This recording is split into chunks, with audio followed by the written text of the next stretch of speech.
It turns out that Ukraine partners with FTX to receive donations for Ukraine, donations which the Ukrainian people, not a single one of them, has reported they received. $90 billion. More than the entire military budget of Russia. More than the entire budget. Not a single Ukrainian I know has received it.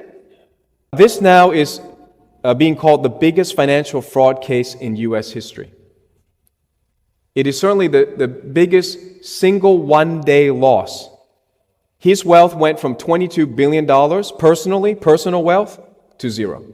He's got nothing.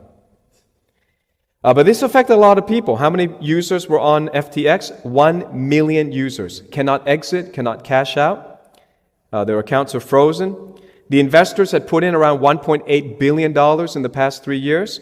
That's gone. And you're talking about some big names. Some of the biggest losers are SoftBank, Sequoia Capital, the Singapore government's investment arm called Temasek, and of course the Ontario's Teachers Union. So teachers tend to be left-wing, so they followed this left-wing crowd. So this company that was valued at $32 billion is pretty much close to zero right now. Many people were duped, or they were in on it. And it's hard to imagine that they could be duped because it's so obvious, the connections. It's so obvious, the kickbacks, the paybacks. SBF connects Ukraine, the World Economic Forum, the SEC, the Democrats, and even Joe Biden.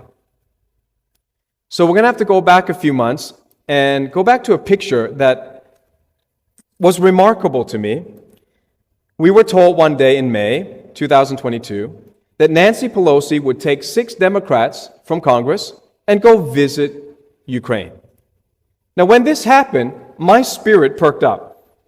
And I asked the question, why? And then I wrote a blog on Substack, and I said this. Nancy Pelosi had no power to resolve the conflict there. Her mission was not announced. She had no reason to be there. Nobody sent her.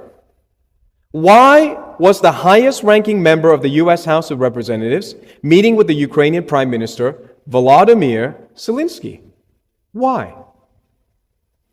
And the only conclusion, the plausible answer, is that they had some things to say off record. It couldn't be by phone. It couldn't be recorded in an email. So my question is, what was whispered in those private European rooms? Here's how it worked. Biden kept insisting that to be compassionate, to be patriotic, to be a defender of democracy, we, all of us, including Australia, have to send billions of dollars over to Ukraine, to an actor who could have settled the score with Russia quietly at a negotiation table. Russia had some reasonable demands. Don't join NATO.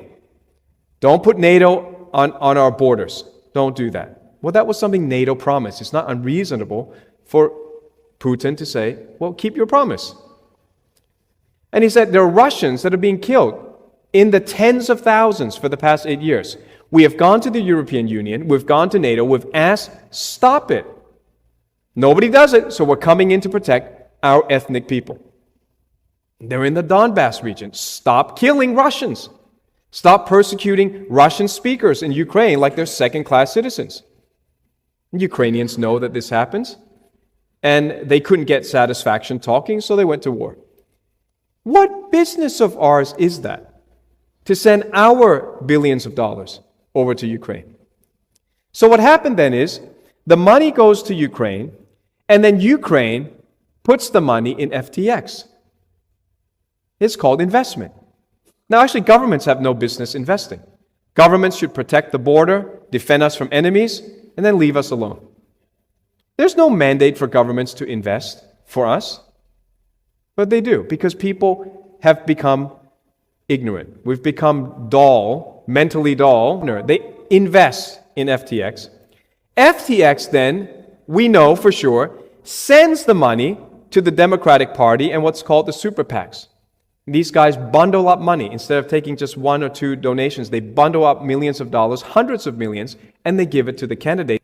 And they're spending billions of dollars. Beto O'Rourke spent $200 million. Chump change for politicians. Imagine, that's like a jackpot in the lottery. That's life-changing wealth. He blew $200 million away on failed campaigns that somebody obviously paid for to be Texas governor, U.S. senator, president, U.S. president. Who spends $200 million on a job that pays $100,000? Tell me that. A crook. Only a crook would spend millions of dollars for a job that pays, at most, the president pays $400,000 a year.